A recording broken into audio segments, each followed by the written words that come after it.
Early voting already setting records across the country with more than 50 million Americans who have already cast their ballot. Both campaigns right now in the final home stretch. And Trump campaign National Press Secretary Caroline Leavitt joining us this morning. Good morning to you, Caroline. Good to see you.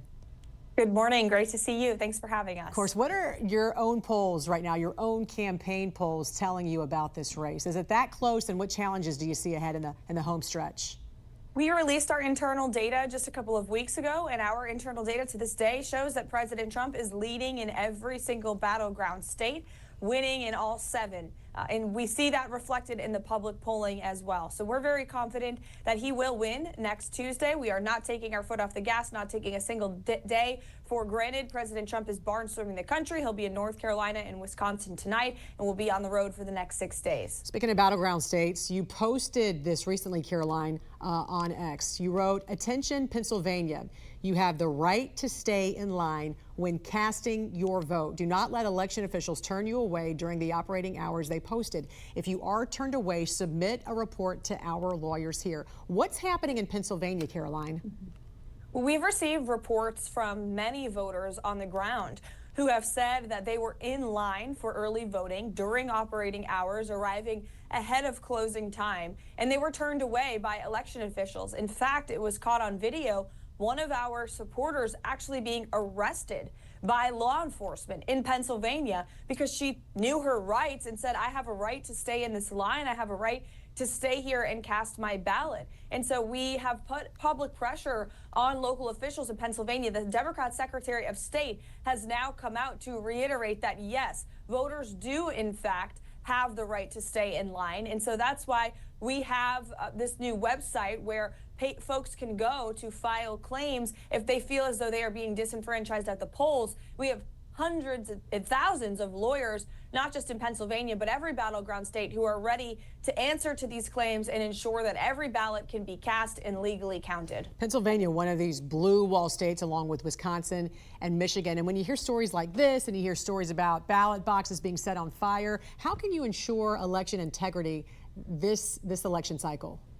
Well, what I can ensure is that we have an amazing team of people who are focused on this day in and day out, and they have been taking an offensive approach for months. We have filed more than 100 lawsuits across the country in order to ensure that voter laws are lawful and constitutional. And we also have, again, people on the ground. We've trained hundreds of thousands of poll watchers and challengers to look out for irregularities and fraud. And then we have our team of lawyers that are ready to assist. So we are prepared. We have been preparing for months to ensure the integrity of this election. Big headline this morning, Caroline, is the firestorm of criticism for President Biden after he recently said this in a video call addressing Latino voters.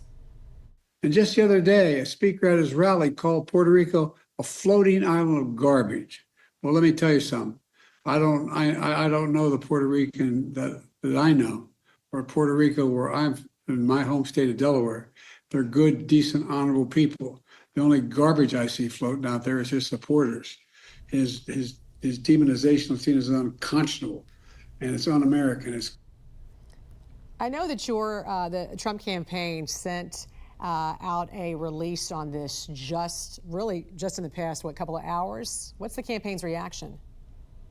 Our reaction is that Kamala Harris needs to go to a microphone today and condemn these comments by Joe Biden, her boss, her partner, and everything they have done over the past 4 years. It is despicable that the sitting president of the United States would label more than half of the country as garbage. President Trump is supported by Latinos, black voters, union workers, moms, dads, law enforcement officers, border patrol agents, great Americans, veterans who love this country, who have served this country. And Joe Biden cast them away as garbage. But this isn't new. Hillary Clinton called them deplorables in 2016. The past few weeks, Kamala Harris has been likening them to the worst mass murderers in history, calling them Nazis, comparing President Trump to Hitler.